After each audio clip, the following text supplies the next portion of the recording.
Bonjour YouTube, bonjour à tous. On est installé, posé, tranquillou sur le canapé. Ça fait 1h10 qu'on parle, on est sur Twitch. Et j'ai même plus besoin de vous dire bonjour parce que les copains, ils s'en sont déjà occupés.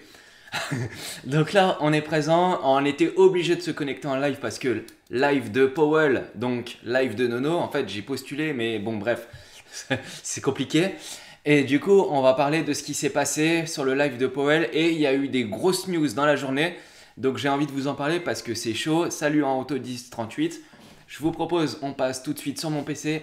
Et c'est parti. Tout le monde vous a dit bonjour. Et vous sur YouTube, dans les commentaires, vous pourrez dire bonjour, bonjour Twitch. Donc là, ce qui s'est passé aujourd'hui. Donc là, on voit là, le graphique, il est en daily sur le BTC. Aujourd'hui, le BTC, il est monté. Et salut à Bonfti, qui vient de nous rejoindre. Et le BTC, il est monté jusqu'au discours de Powell.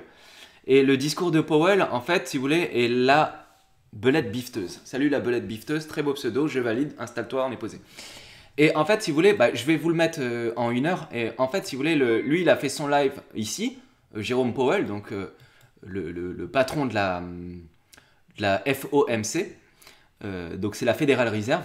Et en fait, du coup, derrière, le prix, il commence à se massacrer un petit peu. Et si on regarde en parallèle, sur la bourse américaine, en fait, on est stable. Donc, qu'est-ce qui s'est passé? Donc, moi, j'ai regardé le live et juste au moment de la fin, qu'est-ce que j'ai fait? J'ai lancé, nous, le live sur Twitch et là, on est en train d'en parler. Donc là, quelle est la news? La news, c'est les États-Unis, donc la Fed maintient ses taux entre 0 et 0,25, mais ils envisagent de les relever bientôt. Et salut à Erratic App et salut à Maestro 2200, GG 900, merci les gars et les femmes. Et donc en fait, qu'est-ce qui s'est dit? La Fed, qu'est-ce qu'elle a dit? En fait, la Fed, j'ai l'honneur de vous annoncer que la Fed, au final, elle n'a rien dit. Alors, il y a eu deux choses en réalité. Il y a eu cette news-là et il y a eu le fait qu'ils vont de moins en moins racheter jusqu'à arrêter de racheter les obligations, en fait, les achats que la Fed fait. Et en fait, du coup, le truc, c'est que... Donc ça, c'est une bonne nouvelle. Potentiellement, c'est une bonne nouvelle, mais la réaction, si vous voulez, sur les prix, elle n'a pas eu lieu comme certains auraient pu l'espérer. Donc, qu'est-ce qui s'est passé? En fait, du coup, le patron de la Fed, donc c'est Jérôme Powell, il a dit que il reporte, donc c'est-à-dire que au mois de mars, à ce moment-là, il pourra réaugmenter les taux. Donc en fait, ce qui s'est passé, c'est qu'en gros, il ne s'est rien passé parce que ce qu'il est en train de dire là, c'est déjà ce qu'il avait dit il y a un moment. Donc au final, entre le début et la fin, il ne s'est rien passé. Et pourtant, même s'il aurait pris et augmenté les taux, on avait quand même baissé bien avant au niveau des prix. Et donc peut-être que potentiellement, ça aurait été pricé. Donc le truc, c'est qu'il y a un article, donc je vous l'ai montré. Et là, la déclaration, donc il dit avec une inflation supérieure à 2% et un marché du travail solide, le comité s'attend à ce qu'il soit bientôt approprié de relever la fourchette cible du taux des fonds fédéraux. En fait, qu'est-ce qui se passe? C'est que comme là, au mois de décembre et aussi au mois de janvier, il y a eu une inflation et aux États-Unis, mais nous, on est concernés, on a eu aussi en France. Donc une inflation, c'est une hausse générale des prix partout. En fait, si vous voulez, les ménages, donc les agents économiques, les personnes physiques, pour acheter des biens de consommation courante, ils doivent payer plus que ce qu'ils devaient payer les mois d'avant. En gros, c'est une hausse générale des prix. Donc, pour contrebalancer ça, quand il y a une inflation en économie, pour contrebalancer ça, en fait, ce qu'il faut faire, c'est augmenter les taux. Et ils augmentent les taux pour gérer la hausse de l'inflation qui a eu lieu. Donc il y a eu ça, et il dit aussi que le comité a noté que les achats mensuels d'obligations de la Banque centrale se poursuivraient à seulement, le seulement, El Famoso seulement, donc 30 milliards de dollars. Donc en fait, et là ils disent qu'il n'y avait aucune indication précise mercredi lorsque la Fed pouvait commencer à réduire son bilan et ses avoirs qui ont gonflé à près de 9 billions. Donc 9 billions, si ma mémoire est bonne, c'est 9 trillions. Pour moi, c'est ça. Donc, c'est 9000 milliards. Logiquement, c'est ça. Et salut Tsukibol qui troll dans le chat. Et en gros, ils sont dire que voilà, là, ils pensent qu'ils ont commencé à racheter, racheter, racheter. Ils ont trop racheté. Et en fait, ça au final, ça correspond à quoi? Ça correspond à une impression monétaire. Et en gros, ils inondent l'économie de billets, d'argent. Et donc, quand on met de l'argent dans l'économie, ça c'est de l'économie de base, hein. Et quand on met de l'argent, c'est-à-dire de la monnaie fiduciaire, l'argent comptant, dans l'économie, peu importe la forme que ça prend, là en l'occurrence la forme que ça prend c'est des rachats d'actifs et des obligataires en l'occurrence, donc en gros ils achètent de la dette d'État, de la dette publique, et du coup vu qu'ils inondent le market avec cet argent-là, en fait ce qui se passe c'est que le prix des actifs augmente, donc on parle des actifs financiers, mais il est aussi censé y avoir une inflation sur les prix, c'est-à-dire que c'est comme en crypto, si vous voulez. Plus vous émettez des jetons, et plus le prix part vers le bas. Et ben en fait là c'est ce qui se passe, c'est plus vous émettez de l'argent, et ben en fait plus les prix de ce que vous avez en main, ben moins ça vaut cher. Donc quand vous allez au magasin, ben, vu que vous avez moins d'argent dans la main, ben, en fait ça coûte plus cher. En gros c'est ça. Donc en fait c'est ça qui se passe, et du coup vu qu'il y a une inflation maintenant et qui augmente de plus en plus forte, et en plus de ça qu'il y a une reprise, donc, mais ça c'est des mécanismes qui sont positifs au final. Ça veut dire que enfin l'économie réagit. Parce que finalement, peut-être que la pire des choses, ça serait d'inonder de liquidités, mais s'il n'y a jamais d'inflation, ça veut dire qu'il y a un problème dans l'économie. Donc là, l'économie réagit enfin, et c'est normal, si vous inondez tout le monde, bah, au bout d'un moment, l'argent, il vaut plus rien. C'est le principe de base, si vous voulez. C'est comme les NFT, si vous en créez 1 milliard, bah, ça vaudra rien du tout. Si vous en créez 10, bah, peut-être qu'ils auront de la valeur. C'est le même concept, voilà, pour faire simple. Donc l'économie réagit, donc lui, vu que maintenant l'économie a réagi, ben, il a besoin de s'adapter pour que, en fait, si vous voulez, pour que le marché il fonctionne bien. Et quand je dis le marché, là c'est le marché réel, le travail, l'économie réelle, l'économie des entreprises. En gros c'est ça. Et du coup, donc là, pour faire ça, il a décidé d'activer 2 leviers, ça serait de réaugmenter les taux.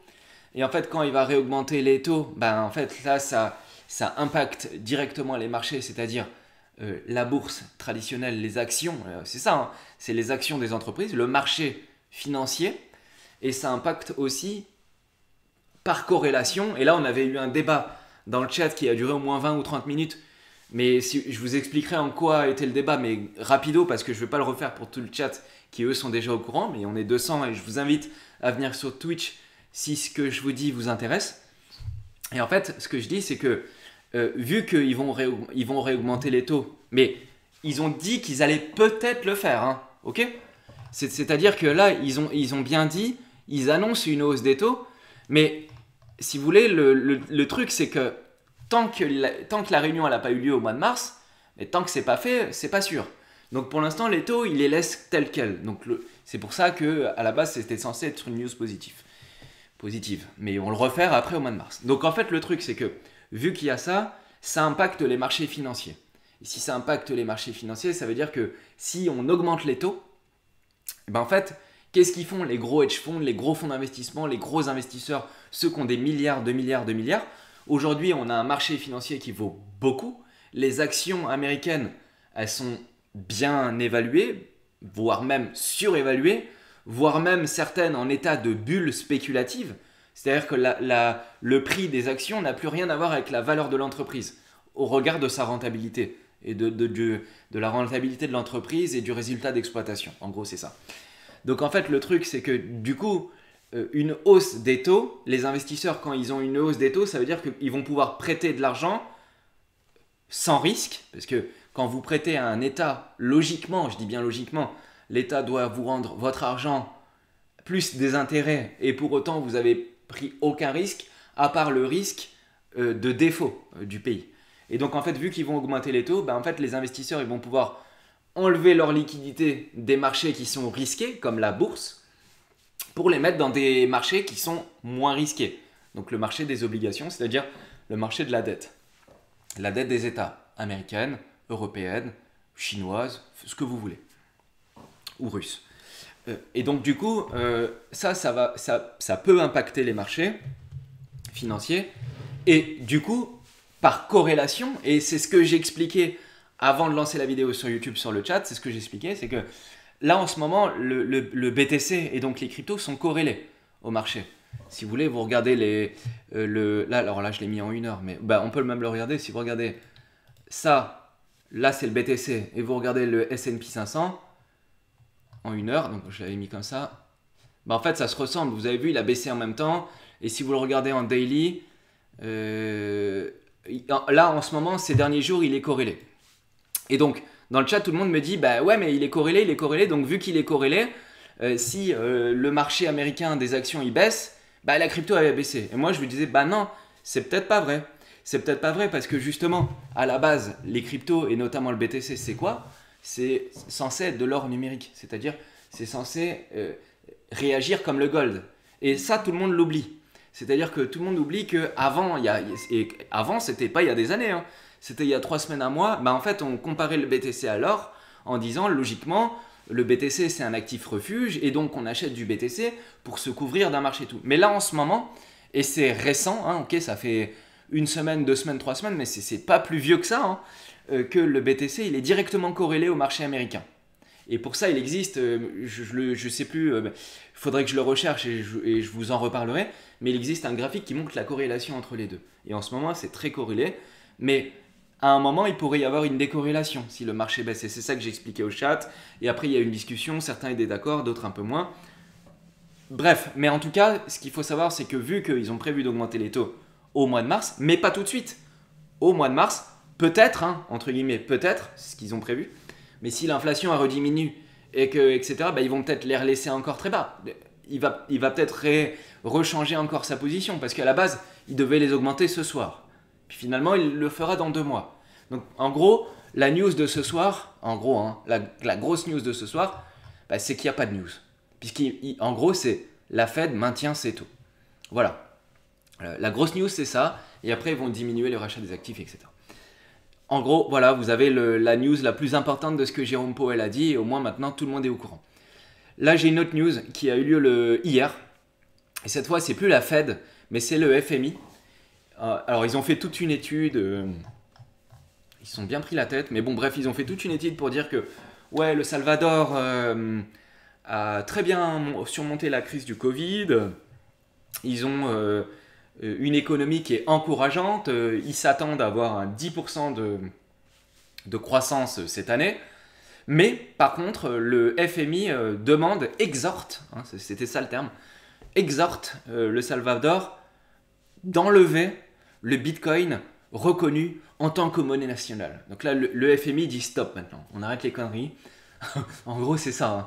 Il a dit stop maintenant, ça suffit. Et donc, on a le FMI derrière qui commence à grincer un peu des dents par rapport à ça. Voilà une news qui a eu lieu hier. Donc là, mais à mon avis, le El Salvador, connaissant l'artiste, à mon avis, lui, il s'en fiche mais complètement. Mais bon, bref, parce que il compte plus sur eux maintenant pour se financer. Mais il devrait quand même faire, je pense, quand même attention à sa sécurité. Parce que transition parfaite par rapport à Nayib Bukele, le président du Salvador, il a rencontré, ça je vous avais montré, je vous avais fait une vidéo là-dessus, il a rencontré le président de la Turquie.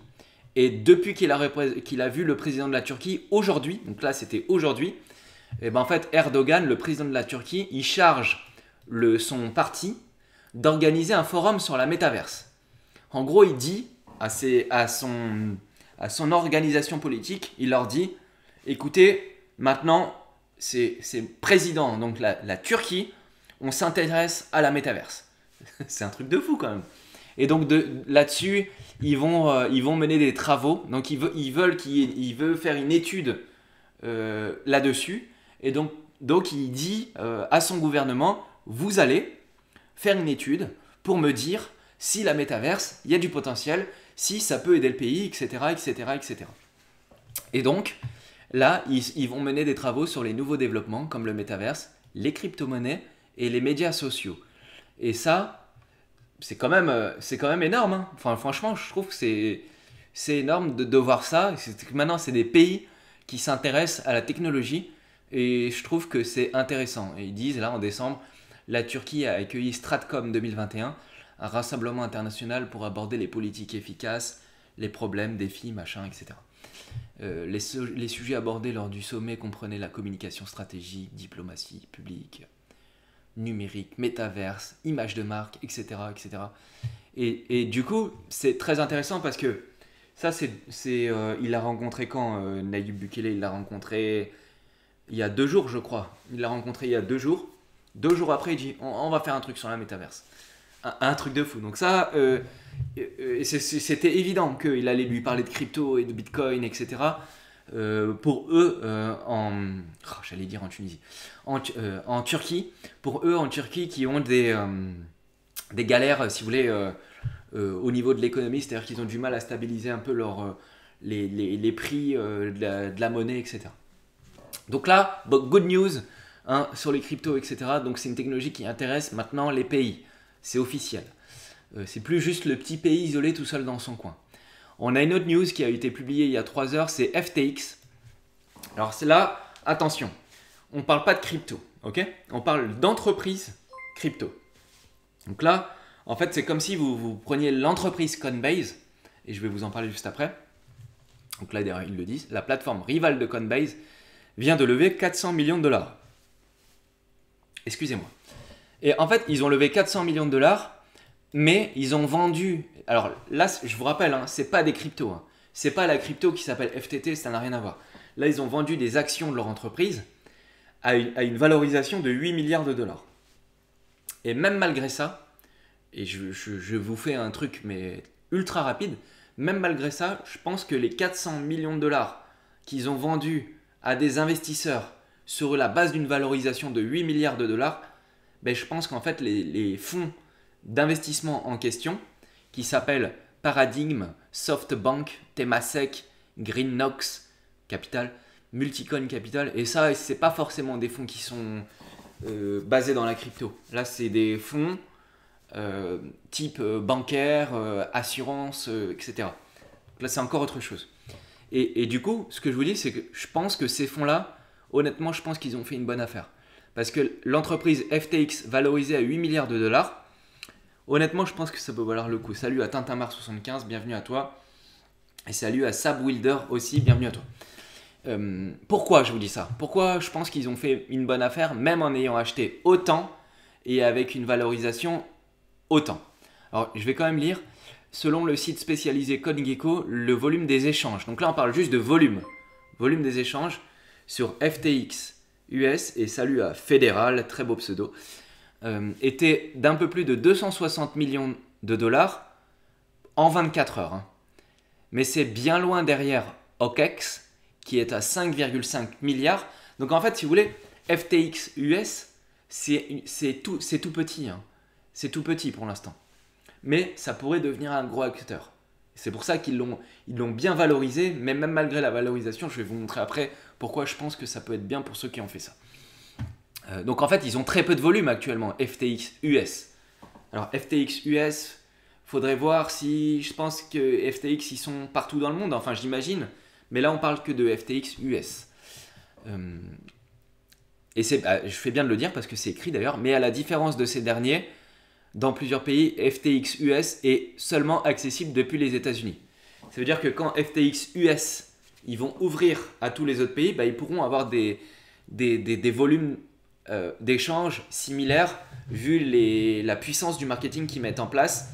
Et parce que aussi avec Sam Bankman-Fried, c'est le fondateur aussi de Solana, la blockchain. On parle pas de Solana parce que bon, blockchain qui a du mal à fonctionner en ce moment, hein, je parle juste de en ce moment. Mais je vous rassure, je suis dedans depuis pas longtemps. 83 $. Donc je suis dedans, mais pourtant je pense que voilà, je suis pas très bullish là-dessus, mais je prends juste pour la tech, hein, entre guillemets.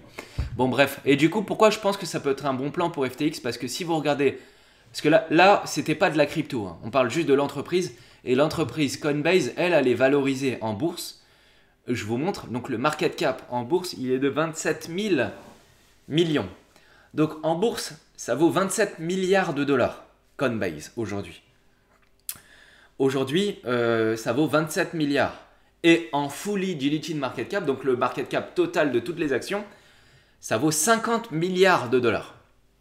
Donc quand je vous dis que les investisseurs avant, ils achètent FTX pour 8 milliards de dollars.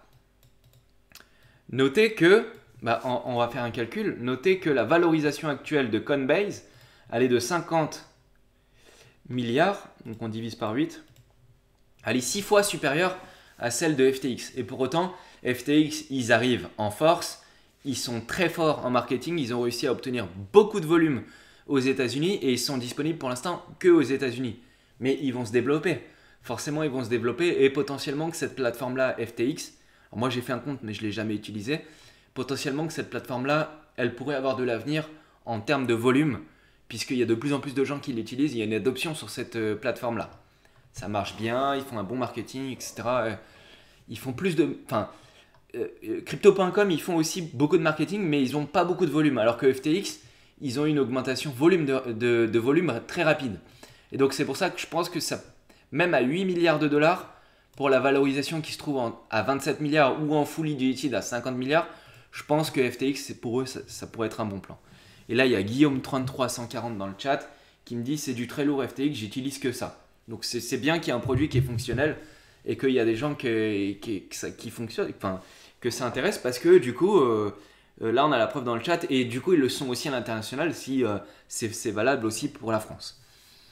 Donc en fait là ils n'avaient pas les chiffres, à mon avis, ils n'avaient pas les chiffres de toute la planète, mais FTX est présent partout, dans tous les pays si vous voulez. Et puis on a une dernière news, et là c'est bête de news aussi, c'est Vladimir Poutine qui dit que son pays, la Russie, a quelques avantages à faire valoir, notamment dans le cadre de l'exploitation minière. Et là ça vient en contradiction directe avec ce qu'avait dit la Banque centrale russe 3 jours avant, et c'est pour ça qu'il faut faire gaffe aux manipulations de marché par rapport aux news, parce que là on a la news totalement inverse, et Vladimir Poutine il a toujours été il a toujours été assez laxiste, si on peut dire ça comme ça, du point de vue des crypto-monnaies. Je le soupçonne même d'avoir du BTC. Et pourtant, la Banque centrale russe, eux, ils sont très critiques envers le BTC. Donc vous voyez, il y a toujours plusieurs sons de cloche, il faut toujours reprendre un peu de recul quand il y a des news comme ça.